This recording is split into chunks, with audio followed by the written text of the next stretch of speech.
मेरे पास 516 पेशेंट दाखिल हैं और 516 में से 128 पेशेंट जो है आईसीयू के हैं। और अभी भी हमारे पास प्रेशर एडमिशन का बना हुआ है और हम आईसीयू बेड किसी को दे नहीं पा रहे हैं। और हमारे फ्लोर पे भी सीरियस पेशेंट हो गए जो अब नॉन आईसीयू बेड्स पे हैं, वो भी सीरियस हो गए, उनके लिए जगह नहीं मिल रही है। आपकी करीब डेली डिमांड करीब कितनी, और अभी फिलहाल आपको कितना मिल पा रहा है?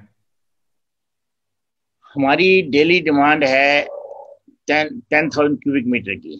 पर हमारे लिए बहुत जरूरी है कि हमारे वेंटिलेटर काफी चल रहे हैं और कई वेंटिलेटर पुराने हैं, जो पुराने टाइप के वेंटिलेटर हैं वो उनके लिए एक प्रेशर चाहिए होता है। और वो प्रेशर तभी मेंटेन रह पा रहा है जब एटलीस्ट हमारे पास 3,000 क्यूबिक मीटर के करीब रेजरवायर हो। वो सरकार नहीं दे पा रही है। आज था थोड़ी देर के लिए, 5-6 घंटे के लिए, अब फिर कम हो गया वो। तो उसके लिए फिर भी हम किसी न किसी तरीके से मैन्युअली किसी न किसी तरीके से गुजारा करते हैं। एटलीस्ट हमने किसी को अभी तक ऑक्सीजन से मतलब वंचित नहीं रहने दिया। 23 अप्रैल को जब हम सुबह हमने समाचार में पढ़ा देखा कि किस तरह से 25 जो पेशेंट्स हैं उनकी मौत हो गई आपके हॉस्पिटल में, थोड़ा बताएं वो रात कैसी गुजरी और उसके पहले के दिन या रात कैसे गुजरी, वो कैसे थोड़ी लोग। न्यूज थोड़ी मिस इंटरप्रिटेशन होगी थी। मैं ये नहीं कह सकता हूँ कि वो ऑक्सीजन की बंद हो गई थी और डेथ हो गई। हाँ, उनको ऑक्सीजन की कम मिली होगी, वो ऑक्सीजन भी उनका कारण बनेगा, थोड़ा हाइपोक्सिया जो डॉक्टर समझ सकते हैं।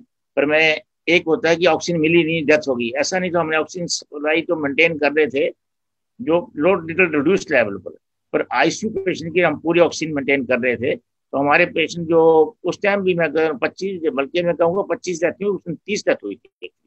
और उनमें से 7-8 डेथ तो ब्रॉड डेड हैं और कैजुअलिटी में मर जाते हैं।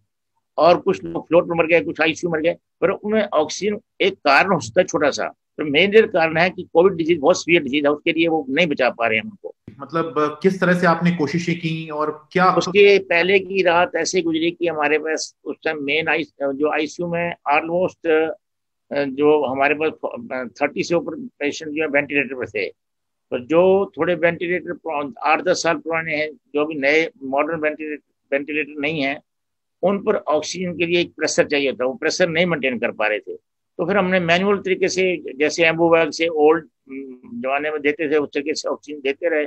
और उन्हें हमें काफी man power non Covid ward से खींचने पड़ी, जिससे वो करते रहे काम। पर हमने वो एक्सरसाइज हमें पूरे साढ़े ऑलमोस्ट 13 घंटे करने पड़ी।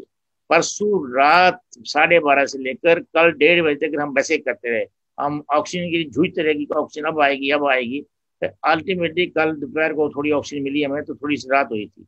तो वो ऑक्सीजन इतनी मिली थी थोड़ी थोड़ी करके कि हम 11 12 बजे हमें पता था कि 12-1 बजे तक चलेगी। हमने रिक्वेस्ट की थी कि हमें ऑक्सीजन दे दो। ये कह रहे थे नहीं, ऑटोमेटिकली 2 बजे आ गई। मैंने इनको कहा था कि नहीं, ऑक्सीजन कम से कम कुछ ना कुछ दो। पर शायद मुझे यही लगता है कि अब इनकी कोई टेंशन हो रही है कि नॉट टू गिव ऑक्सीजन। मेरे लगता है इनके पास ऑक्सीजन है ही नहीं। और इस तरीके से थोड़ी थोड़ी इधर जो देते रहते हैं चरनामती की तरह, थोड़ी इधर दे दी, थोड़ी इधर दे दी, थोड़ी इधर दे दी। अपना कंट्रोल कर रहे हैं, शायद अपने लॉजिस्टिक तरीके से मेंटेन कर रहे हैं। जहां से इनको सिग्नल आता है वहां जाते हैं। पर वो तभी जाते हैं जब काफी शोर मचता है और ऑक्सीजन जो टाइमली मिलनी चाहिए।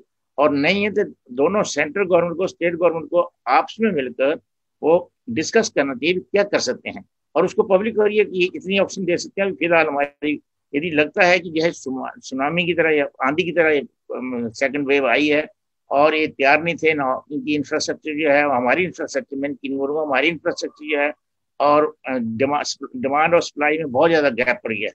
वो गैप बहुत अब नॉर्मल है।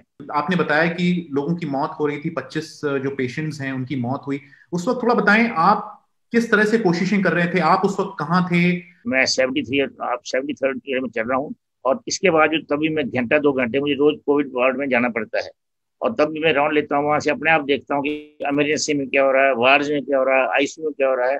और रात को मुझे आज 1 हफ्ता हो गया जबकि मैं 2-2.5 घंटे से ऊपर नहीं सो पाता। और इसी चक्कर में रहते हैं कि अभी ऑक्सीजन आई, अभी ऑक्सीजन आई, इसको टेलीफोन करो, इसको टेलीफोन करो। दिल्ली गवर्नमेंट के जो ऑफिसर हैं उनका एक एटीट्यूड है कि वो इनकार तो नहीं करते हैं बिल्कुल भी। वो कहते हैं अच्छा हाँ सुन लिया, हम कोशिश कर रहे हैं। भाई इस एक ही उनका सेंटेंस, हम कोशिश कर रहे हैं, मिल जाएगी मिल जाएगी। इसके अलावा वो कुछ एड्रेस नहीं करते हैं। तो अब इसके अलावा वो कुछ बताते नहीं है कि क्या हो रहा है क्या नहीं हो रहा। तो ये हम बोलते हैं अब आई है इसको थोड़ी और नहीं नहीं, आपको 1 लीटर मिले, एक टन नहीं मिलेगी, आपको हाफ टन नहीं मिलेगी। तो अब उनका अपना सिस्टम है, सरकार का सिस्टम होगा। वो हमें तो उन्होंने बताया नहीं, हमें हमारे साथ कोई डिस्कशन नहीं हुई। सरकार ने भी और लोगों ने भी समझा कि हमने कोरोना पर अपना वार जो जीत लिया है, अपना युद्ध जीत लिया है, हम विक्टोरियस हैं। उसकी वजह से क्या हुआ कि रिलीज डाउन होता, फटीग डाउन होता, उसके बाद रिलीज हो गए, और सारी सोशल डिस्टेंसिंग ये वो सब खत्म हो गया। अब कहीं शादियों में जा रहे हैं, सोशलाइजिंग जा रहे हैं, फेस्टिवल आए, इलेक्शन आ रहे हैं, कुंभ आया, आपने सब देखा जो हिंदुस्तान में हो रहा है। जिस तरह से सरकार कोशिशें कर रही है, पीएसए प्लांट्स लगाने की बात की जा रही है, बाहर से ऑक्सीजन लाने की बात की जा रही है, स्थिति आपको उससे बेहतर होती दिखती है, और सोल्यूशन आखिर आपके हिसाब से क्या दिख रहा है, और स्थिति कब बेहतर होती दिख वो रही है तो आपको? अभी कुछ उनमें से इमीडिएट तो कुछ नहीं कर सकते हैं। शॉर्ट टर्म हो सकता है कि 1 महीने बाद, ये 1.5 महीने बाद ये प्रॉब्लम रहती है, तो हो सकता है to some extent such plants will help, बाकी वो अगर आप जिन 2-4 दिनों में, हफ्ते में तो कुछ नहीं कर सकती। हफ्ते में तो आपको कहीं जो एग्जिस्टिंग प्लांट है उनमें ही प्रोडक्शन इंक्रीज करने पड़नी है, या जो स्टेप लिया है कि जो स्टील प्लांट्स हैं, they are diverting, they are not using any more liquid oxygen, on the other hand वो गैस ऑक्सीजन को लिक्विड में कन्वर्ट कर रहे हैं। That is only way.